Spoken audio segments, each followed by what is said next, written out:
Welcome to Caregiver SOS On Air, presented by the WellMed Charitable Foundation, a program providing help and information for our caregivers who are vital to the health and welfare of so many people in our community. You can hear Caregiver SOS On Air Sundays at 6 p.m. on 9:30 a.m. The Answer. And now, here are your hosts, Ron Aaron and Carol Zernial. Well, thank you very much, and welcome to Caregiver SOS On Air. I'm Ron Aaron, along with our co-host, Carol Zernial, a nationally known gerontologist, chairman of the board of the National Council on Aging, and the head of the WellMed Charitable Foundation. Boy, have we got a great guest coming up. First of all, good to see you. Hi. Nice to see you, and I'm excited about talking to James Keach. A whole lot of our listeners, I'm sure, have heard of his latest film, Glen Campbell, I'll Be Me. It was out in 2014. It's now going to be available widely on DVD and pay-per-view. Incredible look at Glen Campbell struggling with Alzheimer's, goes on tour and remembers the music. Well, and even if you just like Glen Campbell and his music, the Alzheimer's part may be tough for you. James, I think, is going to talk about how it's really an upbeat film, but the music alone, just listening to Glen Campbell, that voice, I'm a huge fan. If you look in my phone, you will find Glen Campbell music, and I have some CDs, old CDs, the old school stuff. The real stuff. The real stuff in my car. Well, he was a lineman for the county. Absolutely. Man could sing. You have some upbeat news for us as well, Carol Zernial, and it is how you can add 7 years to your life. Well, if I came up and asked you, would you like me to help you add 7 years to your life, what would you say? Yes. And if I said the only thing that you have to do is start walking a little bit, 25 minutes a day for 3 days a week?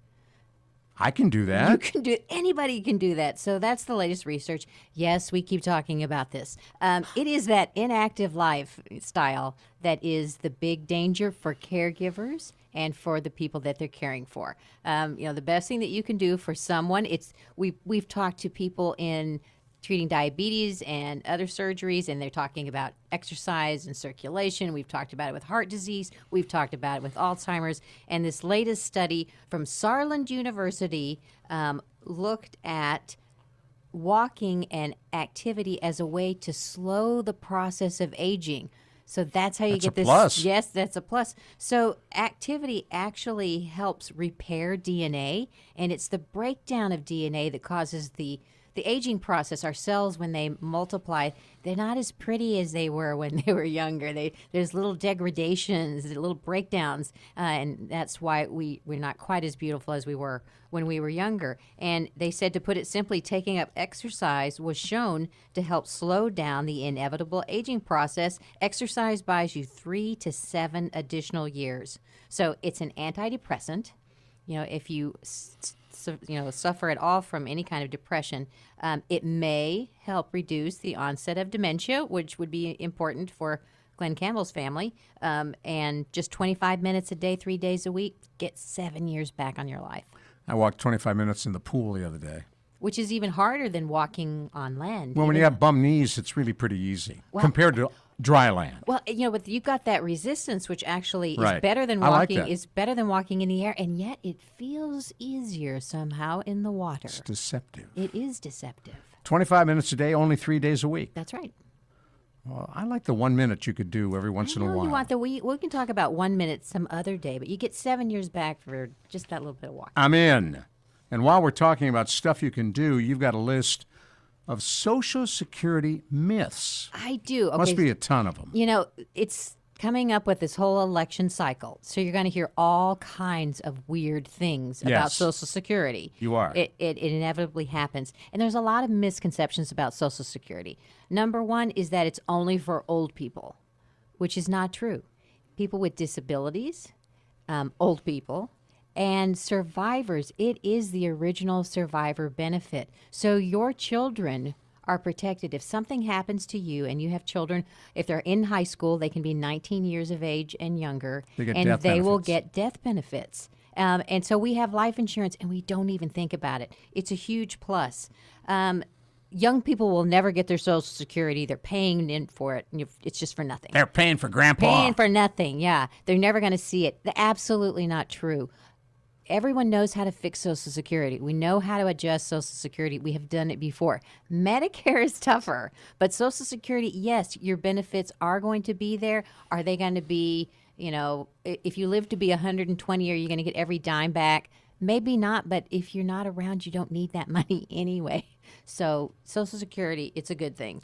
With the election coming, people need to put a filter on because they do. It becomes a political issue that gets in the business of spreading myths. Well, and let's talk about families and Social Security. We've already talked about the survivor benefit, but some people think that if you're a stay-at-home parent, you're not going to see a dime of Social Security. That's not true. If your spouse is working, when you retire and they're collecting Social Security, you're going to be entitled to half of their Social Security. You're going to get Social Security even if you've never paid into it because you stayed home and you raised those kids. You still get Social Security if your spouse pays in. Even if you're divorced and were married 10 years or more. That's right. That was my next thing, divorced spouses. And it doesn't reduce, your ex's benefits at all. But if you've been married for 10 years and you don't remarry, you're entitled to some Social Security benefits. Your Social Security benefits are based on your top 35 highest earning years. So if you only work part-time, if you're a caregiver and you've dropped out a little bit, it's still going to be on those top earning years. They're not going to count the low earning years. It's kind of like in school where they used to, take out those low grades and only average the high grades. So that works in your benefit as well. So Social Security is one of the most successful programs ever in the United States. It has created a floor of security for most Americans, even more so now than when it was created, because so many of us think that Social Security is supposed to be our only form of retirement. But just have confidence in Social Security. When you're listening to all of that, it is going to be there regardless of what the pundits and the candidates say. Good information. By the way, we'll be talking with James Keach in just a couple of moments, a man who has done an incredible number of films, acting roles, production roles. His new film, Glen Campbell, I Want to Be Me, is just a powerful look at a man who just lives with Alzheimer's, travels the country, still performed, and it is a great film. James Keach will join us in just a couple of moments. You're listening to Caregiver SOS On Air on 9:30 a.m. The Answer. Ron Aaron along with Carol Zernial. And for those of us who do drink some coffee, you've got a coffee bonus. Well, the coffee bonus is, and hopefully no one out there has colon cancer, but there was a new study, and this was my big surprise of the day. It was in the New York Times, that colon cancer patients who were heavy coffee drinkers had a far lower risk of dying or having their cancer return than those who didn't drink coffee. Have you ever heard of this? No. So there is some research that shows that that coffee is beneficial in preventing or reducing some of the impact of diabetes. Diabetics are a higher risk for colon cancer, so all of this may be related. But there was a big study of people that were coffee drinkers, 953 patients with stage 3 colon cancer, which is not good. Which is not good. Those who drank 4 or more cups of coffee a day had a 52% less likely to die of cancer or have a recurrence. Wow. Those that drank 2 cups, it was 31% less. Still got benefit. Still got benefits with only 2 cups. So the key is, I'm a decaf coffee drinker. It's got to be caffeinated coffee, and it can't be one of those coffee-like drinks that's mostly milk and sugar and a little bit of coffee flavor in it that you can buy in the grocery store. Got to be the real cup of joe. Regular coffee with caffeine. It's got antioxidants, so we can add it to the list of cherries and blueberries. And coffee, this is not such a bad thing. The only thing I disagreed with in the article, they were saying, well, we're not sure exactly how the coffee works. It may have something to do with personality. People who drink coffee are high stress, high achievers, high performing. I'm like, no, I don't think that's true anymore. I think there are a lot of students who are pretty laid back, chilling, and still drinking mega cups of coffee. Just look at the line at Starbucks. Yeah, absolutely. So I think the coffee drinker has changed, and coffee may be good for you. So give it a try. You got nothing to lose except the colon cancer. Well, if you drink at Starbucks, you're going to lose a little bit of weight in your wallet. Yeah, and some money, exactly. All right, here you are. People having surgery all the time. The older you get, the more surgeries you may have. How do you recover better from surgery? Well, you recover better by listening to Glen Campbell music or any kind of music. So another study, New York Times, looked at surgical patients who listen to music even when they're under the anesthesia. So they looked at music before surgery, during surgery, and after surgery. And what they found, they looked at 72 different trials. So this is 72 trials of multiple people. And they found that music was associated with a 20% reduction in pain, post-operative pain, so after the surgery, and a 10% reduction in anxiety, and a significant reduction in the use of pain medication. And the place where you want the music is right before you have the surgery. Oh. So people that listen to music before surgery, less pain medication, less anxiety, faster recovery, doesn't necessarily translate to less hospital stays. There's not a huge difference between music during surgery and afterwards, but they did say the highest results came with music before. So if you like music, if you like a little Glen Campbell, a little, opera, whatever it is. Wear the earbuds. I will tell you, I just had dental surgery. I know that's not exactly major surgery. It felt major. But I just It knocked you out for a couple days. Well, it was actually much worse than I thought it was going to be, but I didn't know that at the time, right? So I just told the surgeon, I said, I'm going to put on my earbuds. I'm going to turn up the volume. I'm not going to pay any attention to what you guys are doing because I don't want to know. And just listen to the music. Everything was fine. Holy smokes, after it was over, that was much worse than I thought it was going to be. But music got me through the surgery, and that's it was very unpleasant. When you say bone graft, let me just tell you, kind of unpleasant. Yes. Yeah, a little painful. Afterwards. So I'm glad I had the music before and during, because who knows what it would have been like after. Well, your chipmunk cheeks are gone now. Yes, they are. I do. I have a face again. Yeah, it was that do. round, glowy face. Exactly. Of inflammation. Wow. And you feel better. Oh, much better. And my surgeon did a great job. But I think it was the good. music. It was the music that got me through. I think it probably was. Now, as you take a look at the teleconnection, which is a great way for folks who are caregivers to get involved, what do you have coming up? Well, September, we have a great list of sessions. We've got one in Spanish on September the 8th. And that's going to be with Mary Teresa Vasquez. We've got 3 in English, so we're going to be talking about how to get your siblings involved. We've got one on aging and disability resource centers, which are all over the United States, and you're going to learn how they can help connect you with information and services. And one on relocation planning, moving your loved one from home into a facility. A lot of people do need to live in a facility, and all of us need a little bit of help getting that transition, making that move, work for our loved one and work for us. So those are the September teleconnection sessions. Just go to teleconnection.org and you can get all the information you want. Caregiverteleconnection.org. Carol Zernial, I'm Ron Aaron. We talk in just a moment to James Keach about Glen Campbell, I Want to Be Me. I'm Ron Aaron, and one of the things I'm most pleased about being a WellMed patient is the way in which I'm treated by all the staff at the clinic I go to. And Dr. Robin Eichhoff, that's not by accident. No, it's not. We really spend a lot of time training our staff and asking them to really connect with the patients and get to know them because we consider them part of our clinic home. And the other thing that's really impressive to me is the amount of time my WellMed physician spends with me, and you do the same thing with your patients. Yeah, I really do try to, and we do a lot more time than your typical provider can afford to give. And I think that allows us to get to know the whole patient and not just their diseases. That's cool. Don't have a lot of time to talk about prevention, but you do a lot of that as well. We spend an enormous amount of time on preventative measures. Want information about WellMed? Want to be a WellMed patient? Call 210-614-WELL. 210-614-WELL.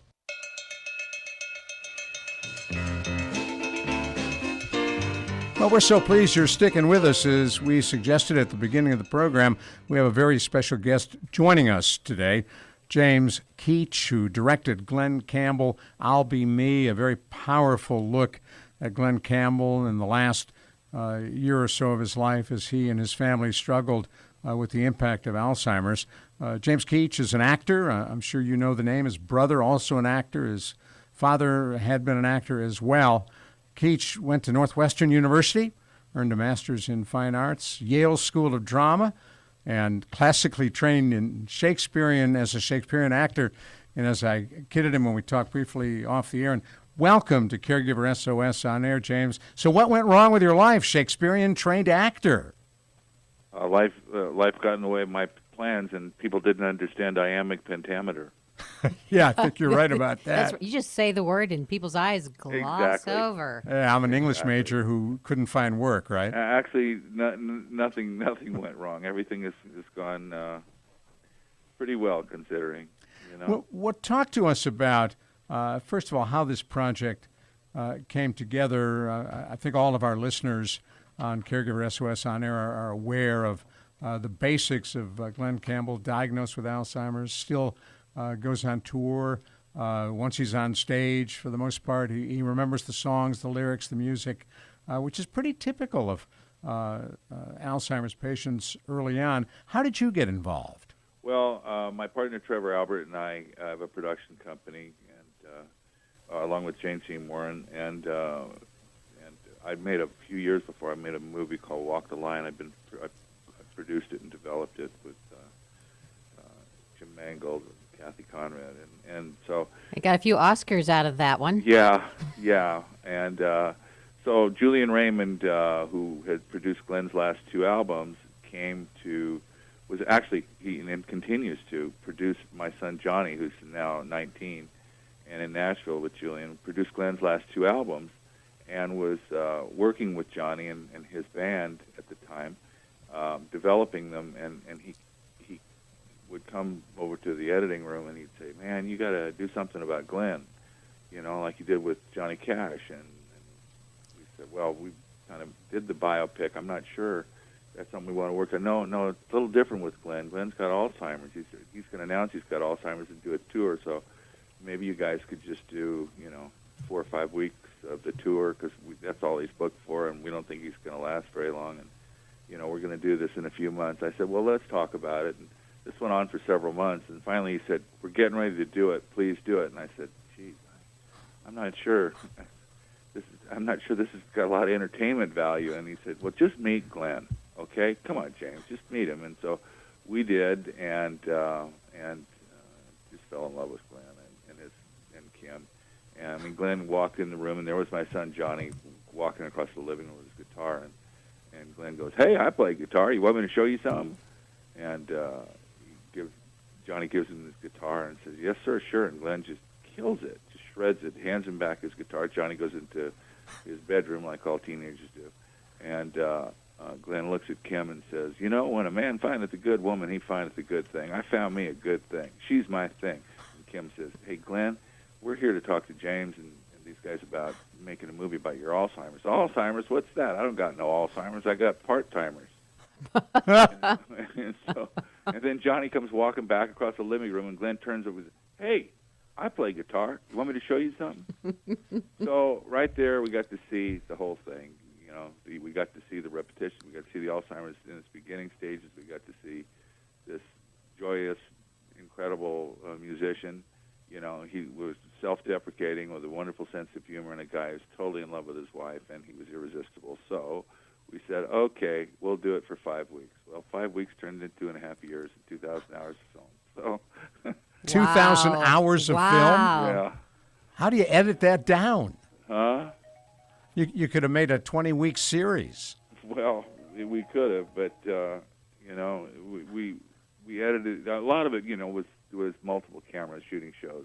He did 151 shows in that period of time. Wow. And imagine a man with Alzheimer's getting nominated for an Academy Award, which is what happened. So, So how did he do? On a normal evening, he's on stage, he's singing his music. How often did he stumble? I mean, was he pretty on task the whole time, or did they have to prop him up? Yeah, did he visibly struggle? Just on an ordinary night, maybe not on the film. Well, each night's a different night. Absolutely. So some nights were better than others, but for the most part, he was pretty good in the first year because he was more comfortable on the stage than he was anywhere else. you know, he couldn't find his way on or off the stage. But once he got there and the guitar in his hand, you know, and he knew that world very well. But it was always a tightrope walk, as Ashley said in the film. You know, you never knew what you were going to get, and that's kind of exciting. By the time the kids finished doing the tour, I mean, when they started, they were good musicians. By the time they ended, they were great, because Glen would start and in one key and end in another, and they would have to go with it. And you know, so, you know, that's kind of tough to do that, and you never know what would you never knew what would happen. So it was quite a journey.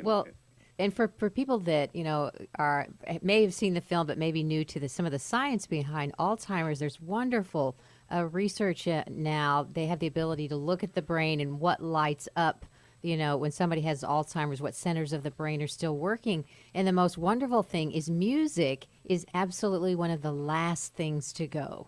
You know, you lose in Alzheimer's, the executive function is first, you know, our ability to make good judgments. That everybody knows the memory piece, but the music piece and the ability to cuss are the two things that are located in the center that really hang on the very longest. Yeah. Well, that's for sure. Music is compartmentalized in a different part of the brain than where the amyloid plaque attaches itself when Alzheimer's first begins, or mild cognitive impairment first starts. But so was the audience, did all of the audiences knew ahead of time when they went to see Glen Campbell that he had Alzheimer's and that he was performing anyway? If they didn't, they learned it. But the thing is, the audience behaved in a way that actually people should behave more like these folks, because Glenn, in his most vulnerable, instead of worrying about it or getting uptight about it or being critical, they lifted him up. He must have had 10, 15 standing ovations every show, and it was inspirational. I mean, he was also, you know, he's still Glen Campbell.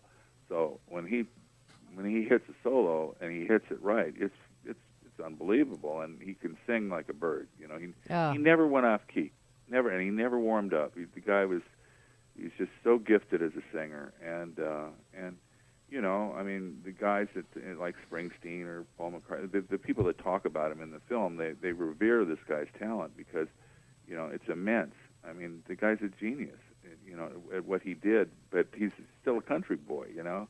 It's kind of paradoxical, you know. Where does this all, you know, you think and he was very similar in some ways to John Cash, who I was really close to, and you know, both Arkansas farm boys. They raised literally came out of the dirt. You know, cotton farmers, you know, and part of the big floods and in Arkansas, and music was their way to, you know, communicate. They didn't have TVs, they had a little bit of radio, and they learned gospel, and they were both very faith oriented, and you know, and they were very family oriented, and they took care of their families, and in the end, their families took care of them. If you just joined us, you're listening to James Keach, who produced an incredible film documenting last several months and years of Glen Campbell's tour, Glen Campbell, I'll Be Me. And if you recognize the voice, it's because Mr. Keach has been in a whole lot of films, also been on the producing side. And some of the work that you produced, I used to watch religiously, like Dr. Quinn, Medicine Woman, which starred your ex-wife. Yeah. What was that like, directing your ex-wife? It was great. Jane was great, and we still work together. It was a great series. Yeah. And the film itself was wonderful. Yeah. I know. I was actually visiting someone in the hospital recently, and the show was on, and I'm pretty glued. It's like, oh, I can go now. No, I'm right in the middle of an episode. Oh, that's funny. It was a good show. Well, talk to us about, and a lot of what you've said, and I've seen in other interviews with Glen Campbell and his family. It's not as much that he was in denial, but he didn't really acknowledge that he had Alzheimer's. And by the time you reached the end of that string, you thought it would go 5 weeks, and it went, 2 years. Did he come to the realization that he did indeed have Alzheimer's? Oh, he knew he had Alzheimer's right from the beginning. So, no, he wanted to make a movie about his Alzheimer's. He asked to do it. No, he would kid about it. he'd call it part-timers, because he can't remember everything, but he was not in denial at all. Good. Neither was his family. In fact, that's why they wanted to make the film, and they wanted to get down to the to the truth of what it was, and he wasn't afraid of it, and he knew at the end he knew where it was going to go. Well, I think. But he didn't want to dwell on it. It's like he says in the movie. He said when given the diagnosis, he said, "I ain't done yet." They're giving me a lifetime achievement award. He said, "Well, that's great, but I'm not done." Right. And that's one of the things that's so inspirational about Glenn, and I think that we all have to embrace is that we're going to all get some sort of diagnosis of something life is impermanent. That's just the way it is. And we got to press on, as June Carter would say. Darling, you got to press on. Stick with us just a minute. Speaking of pressing on, we're going to break for news. You're going to disappear into the Maxwell Smart cone of silence, and we'll come right back to you, James Keach.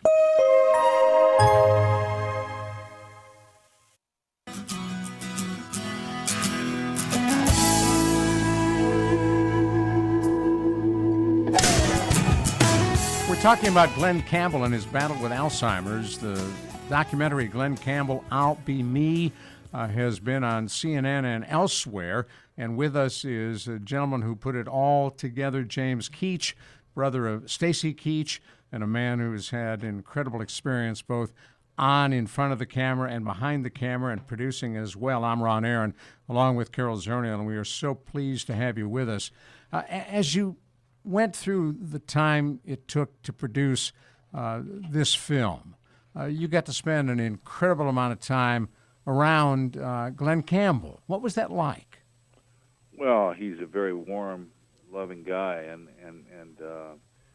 his family is remarkable. So, Kim, the woman you see in the film is who she is. I mean, she's as loving a human being as there can be, and his kids, they just have a really tight family, and the folks that were on the tour had been with him for 30 years. So the family, the whole extended family of Glenn, was remarkable, and they really took care of him, and they were very cognitive of what was going on and with him, and they were very patient all the time. I think that was one of the things that was very striking. And Kim would not get angry with him, and he would constantly repeat things or get frustrated with things, and so I mean, the movie actually is coming out today in DVD and video on demand, I believe. Yes, I ordered it, and then I realized it's on. It's coming out. It's on the truck. It's on the truck, and I'm going to get a chance to look at it good. again whenever it arrives. Oh, good. Well, what you'll get from it is it's about a man with Alzheimer's, but the movie's not about Alzheimer's. It's about the family. It's about caregiving. It's about love. I call it Rocky with a guitar. There's more big laughs in this movie than there are in most big comedies, because Glenn is so funny, and he's always loved jokes, and he and Roger Miller would compete for the best jokes all the time, and he stole most of Roger's, I think. So the family was very upbeat, and so is the film. Well, and that makes it palatable. That makes it a kind of film that you can watch and embrace, and watch it with people with Alzheimer's, and watch it with other caregivers, and they feel seen, and they don't. I mean, Glenn's dignity is completely kept intact, and yet at the same time, the gnarly truth is shown. You get to see it up close and personal, and Glenn wanted that. And when you see the film, you'll see at the end, when I asked him finally, how was the Alzheimer's, he said, "Oh, it was great. Wasn't it, darling?" Well, just to show how well you succeeded, I have to say that my father watched the film when it was on CNN, and he's the caregiver for my mother, who has pretty severe Alzheimer's. And I thought it was going to be too tough for him. I was so surprised that he decided to watch it. And he was, not only did he watch it, he was smiling. He was upbeat. He called to tell me, "Oh, this is a great film." He loves Glen Campbell in the first place. But it didn't take him down. It wasn't too much for him, which I think says a lot about the way that you produced the film. Oh, well, thanks. I did it with a lot of good people. Trevor, my partner, and Elisa, editor, and I can't. I would love to say I did everything, but that isn't the way films are made. And you do it with a team of people, and obviously the family and the folks that you do it with are really important. But that's Glen and that's them. They're very upbeat. But the thing is, we wanted to show a film that shows that life isn't over when you get diagnosed with this, and caregiving is about love, and it's about community, and so. Well, and it's so important to have these voices because this is really new. People with Alzheimer's talking about having Alzheimer's, being advocates on their own behalf and for others like them. I was at a conference recently and they were talking about the stigma of Alzheimer's, which really kind of took me back, a little bit, because I don't think about this is something bad, this is a person, but probably because I'm a gerontologist, to me, somebody, it's the way it is, they just have Alzheimer's. But a lot of families are very embarrassed. It's hard to be in public with someone who's acting a little unusual sometimes, a little different. Yeah. And for somebody to get up there and say, I have Alzheimer's, my life is going on, and to demonstrate that their talent is still in there, that all of that good, what they brought to us in forms of entertainment. But anybody that has Alzheimer's, they're still in there, and they can go on living as fully as they can, as long as they can. That's a new message that we haven't heard in the past. Yeah, well, it's a very important message, and there was no shame in Glen's game, and it's really important. When people get diagnosed with heart disease or cancer or ALS, or people were shocked when I first said to Glen, "So how's the Alzheimer's?" I said it in front of all his musicians friends, and it was like I'd said the wrong thing. I said, "Folks, the guy's got Alzheimer's. I'm not going to make him feel bad about it. That's what he's got." And Glen goes, "I don't know." I said, "What'd you forget today, Glen?" And he goes, "I don't know. You tell me." And he starts laughing, and I start telling him, and he said, "Oh, I did." And then he said, "Oh, yeah, now I remember." And he started laughing about the stuff that he'd forgotten, and everybody else started laughing about it. And Glen, and all of a sudden the conversation it was okay to talk about the elephant in the room. And, anybody who's sick and has, like I said, something is going to beset all of us. But you know what? That doesn't mean that, we can't celebrate every day we have. We should.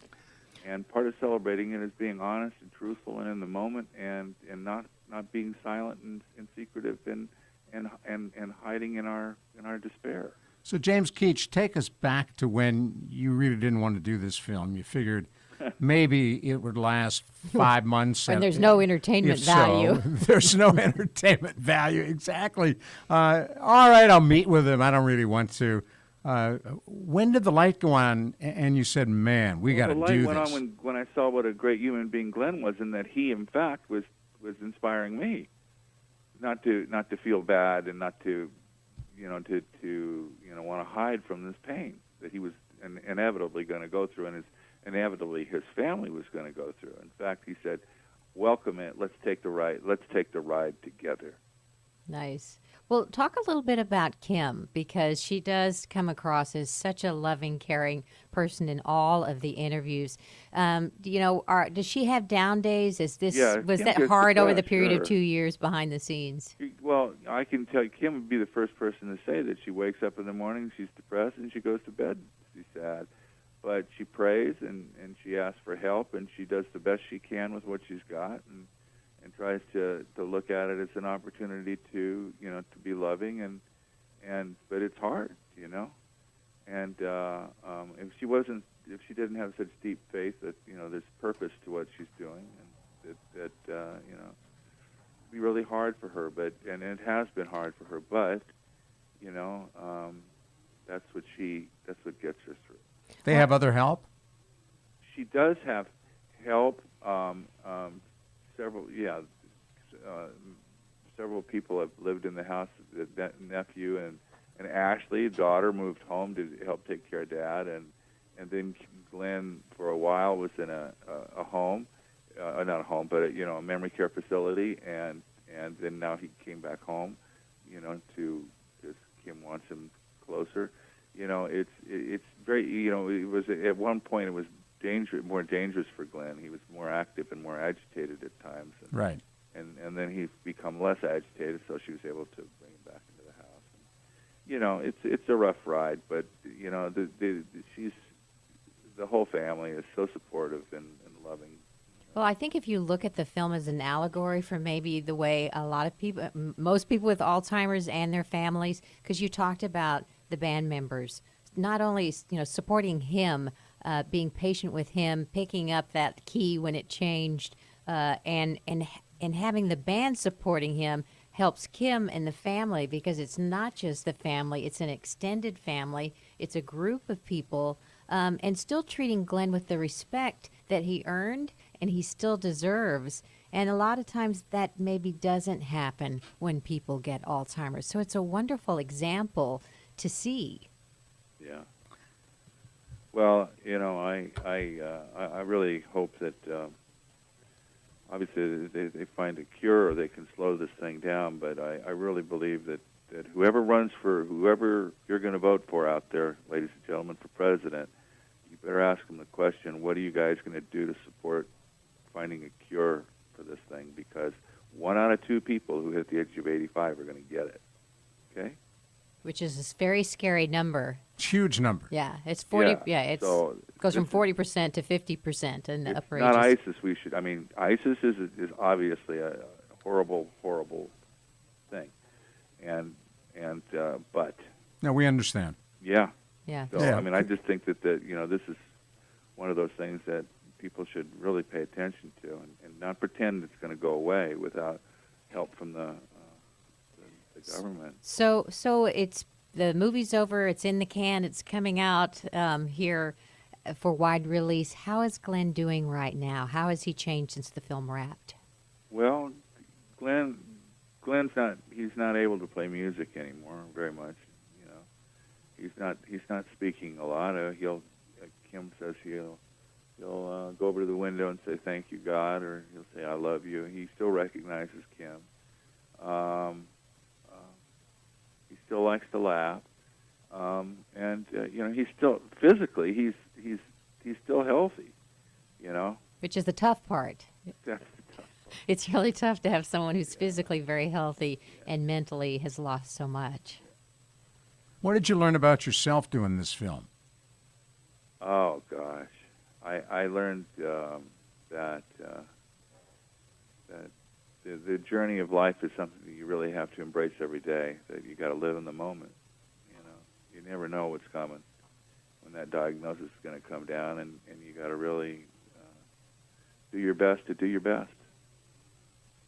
You said you did 151 concert dates? Glenn did, yeah. Unbelievable. I was there for about 30, 40 of them, yeah. Wow. Well, if people want to order the movie, they want to see the movie, they want to listen to the soundtrack, where do you suggest that they go? GlenCampbellMovie.com or Virgil Films, or you go on Amazon to. It's all over the place. It should be just Cool. Just Glen Campbell. I'll be me. Got about 30 seconds. What's next for James Keach? Oh gosh, I'm working on a whole bunch of different movies. One in particular is about a young man from Texas. Well, he's not from Texas, but he lived Travis Mills. I don't know if you know who he is. No. He's a young guy in the service who was quadriplegic. Actually, he lost both his arms and his legs. His book is coming out in October, and my partner Eric Carlson and I are partnered up with him, and I think it's going to be a very, very successful book. He was in the 82nd Airborne, a complete war hero, and has taken adversity in his life, losing both his arms and his legs, and turned it into, he's the most upbeat, positive guy you'd ever want to meet. He doesn't refer to himself as a wounded warrior. He recalibrated warrior is what he calls himself. Recalibrated. We got to run. We're out of time. We Anyway. really, really appreciate you coming on, James Keach. Okay. Congratulations on Thank all you. that you've done, and we'll look forward to the next venture. Okay. You Thanks take a lot. care. Bye-bye. See ya. James Keach with us. And you can get a hold at glencampbell.com, the Glen Campbell movie. And we encourage you to take a look at it. Up next, Take 10 with Carol Zernial and Dr. Jamie Heisman right here on Caregiver SOS On Air. I'm Ron Aaron, and one of the things I'm most pleased about being a WellMed patient is the way in which I'm treated by all the staff at the clinic I go to. And Dr. Robin Eichhoff, that's not by accident. No, it's not. We really spend a lot of time training our staff and asking them to really connect with the patients and get to know them because we consider them part of our clinic home. And the other thing that's really impressive to me is the amount of time my WellMed physician spends with me, and you do the same thing with your patients. Yeah, I really do try to, and we do a lot more time than your typical provider can afford to give. And I think that allows us to get to know the whole patient and not just their diseases. That's cool. Don't have a lot of time to talk about prevention, but you do a lot of that as well. We spend an enormous amount of time on preventative measures. Want information about WellMed? Want to be a WellMed patient? Call 210-614-WELL. 210-614-WELL.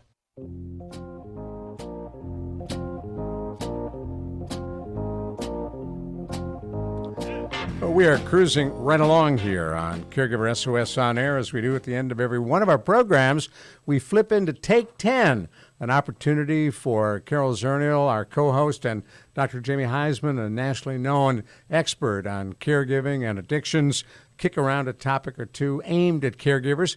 And today we kick it off with a topic that Carol has selected that uses a term that may not be familiar to most caregivers, but they know what it means: caregiver burden.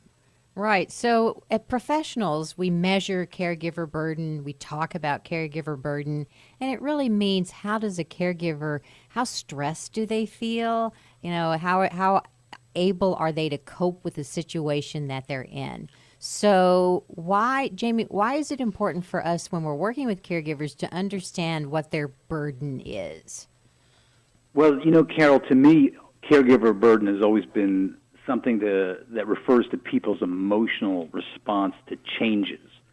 That to me has always represented caregiver burden, and those changes are to the demands that continue to pile onto them, whether they have a chronic, a terminal loved one or caree that they're taking care of, and it matters a huge deal of how we as caregivers, or how we as people, if you will, respond to change, and to have the flexibility to have the feet on the ground to be able to absorb the change, understand the change, and move on without getting bogged down. Well, and what you said was important, because when we do talk about caregiver burden, we're not talking about how many rocks are they lifting or how heavy is the person that they're caring for.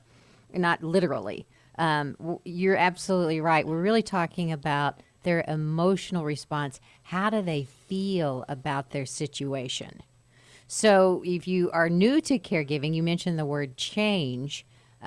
What's the secret? How do we, all of a sudden we're faced with being a caregiver, this is, somebody's moved the cheese, it's change. How do we learn to adapt to this change? It's so fascinating that caregiving is the focus of when we realize that we have difficult times in changing. I mean, all of a sudden it's like a 2x4 that hits us, when really these are life issues. These are life issues, how anybody responds to change. With caregiver burden, it actually goes, far beyond the emotions and psychologically what we're feeling, because it also extends to the financial, to the social, to the psychological. All these things, as we provide care, are factors in terms of, A, how we are flexible as caregivers, and B, how the person we're taking care of is actually receiving this. Now, let me give you an example. We had two guests on 1 week after the other, two relatively young people, both caring for their mothers. One well-known local personality, a singer, Ken Slavin is his name, was very open about caring for his mom, very upbeat about it, kind of poo-pooed the struggle and the challenge. And then the other was a young woman, Barrett Mason, who'd been a news person here, who in some ways is overwhelmed by the challenges of caring for her mother. Two totally different reactions. Ron, that makes sense, though, because actually I should say, many more of the latter than probably us psychologists or social workers or healthcare professionals would like to admit, and we wish they were more of the former. Because Mr. Slavin obviously is what we call a more healthy, I need to say healthy caregiver, and I can say that from his responses, because a healthy caregiver is a pretty balanced person that accepts changes, that understands that they're working with a progressive or chronic illness, and they're able to be flexible. Actually, a healthy caregiver is one who takes care of themselves really first and foremost. And then the other, which I never like to really pathologize and call a caregiver, I call more a caretaker, because they're more of the world of codependency, where they are on one leg and they're not necessarily practicing self-care as much as they should, and they become overwhelmed and become superheroes. I'm not saying that I'm diagnosing somebody who I don't know, but those two schools or those two camps that you mentioned are pretty much what constitutes the caregiver/caretaker world. Well, and if we look at the difference, and that may be some of what we want caregivers to look for, the caregiver that was having an easier time had a bigger support system. Right. Really, in terms of just the other friends, Siblings. other siblings, didn't live with the person he was caring for, didn't live with his mom. The other caregiver, it was just her and her mom, and she lives with her mom, so that she really felt much more trapped. She wasn't seeing a way out anytime There was soon no light at the end of her tunnel. at all. Carol, you put your finger right on it. I mean, I think that the caregiver burden, to me, is always made worse by a lot of factors. But the worst thing is that the isolation, when there's not enough people to support, when people who are involved are kind of socially isolating. And to that extent, and there's a lot of reasons for that. When you have a greater amount of support system, you also actually have a more of a knowledge base to draw from. You have more perspectives to draw from. More people to give you honest feedback, more ways to exercise your interpersonal skills. So definitely a larger support network, and also being able to ask for that support network and that help is extraordinarily important. So what we see is a lot of caregivers may think, all right, I've got too much to do. I've got doctor's appointments. I have to care for my mom or my dad or my spouse. I've got all of this stuff. I don't have time for anything else. And so they're Right. just really feeling everything, as opposed to making room for something else in their life, making room for other people to help in their life. And that's kind of a hard concept for people who maybe don't have a large family, don't have a social network. Normally they didn't have a large social network. And I empathize, and I totally understand that type of a family system. I mean, I come from a Holocaust family, so we don't have a lot of family left to support either. But you and I know also that it's important for us to reach out and to tap what's out there. And to the point of that, I don't have enough time, and certainly it feels that way. It's an overwhelming feeling. Not only can you and should you connect to a support group no matter what and find somebody to help you with your loved one, but there also is, 20-minute intervals where you may be able to sit, meditate, take good care of yourself in the process. Now, we do all these, we're always talking about the latest research, and we've been talking about 1 minute and 7 minute exercise programs. High intensity, which may be a great stress reducer. I'm picturing this burdened caregiver going out in the backyard and just running in place as hard as they can for a minute, really getting their heart rate up, and maybe reducing some of that stress and anxiety.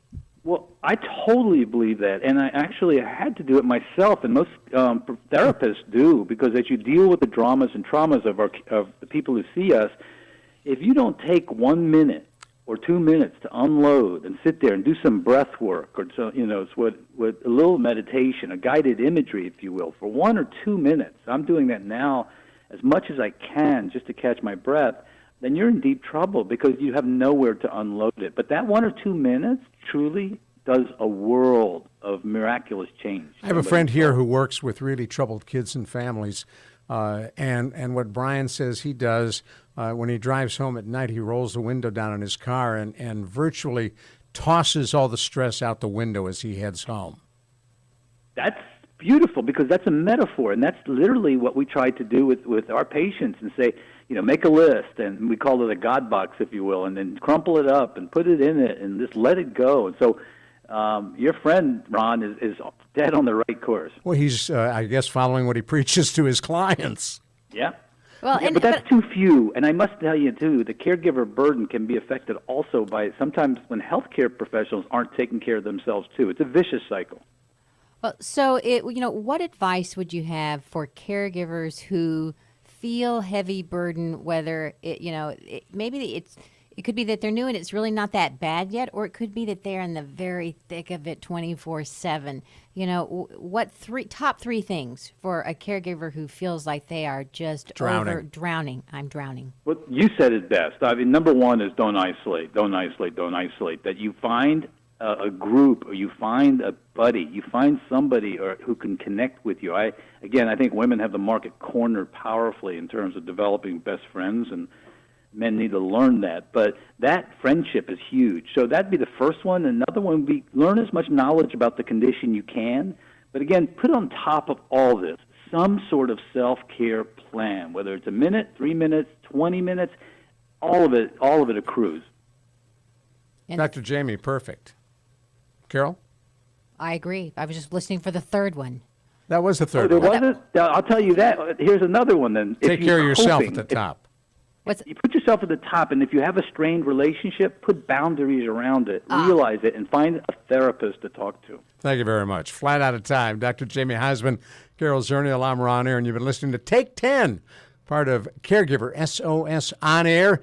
You hear us Sundays at 6 p.m. on 9:30 a.m. The Answer. You've been listening to Caregiver SOS On Air, presented by the WellMed Charitable Foundation. Email suggestions and comments on this radio program to radio@wellmed.net. And join your hosts Ron Aaron and Carol Zernial for another edition of Caregiver SOS On Air on 9:30 a.m. The Answer.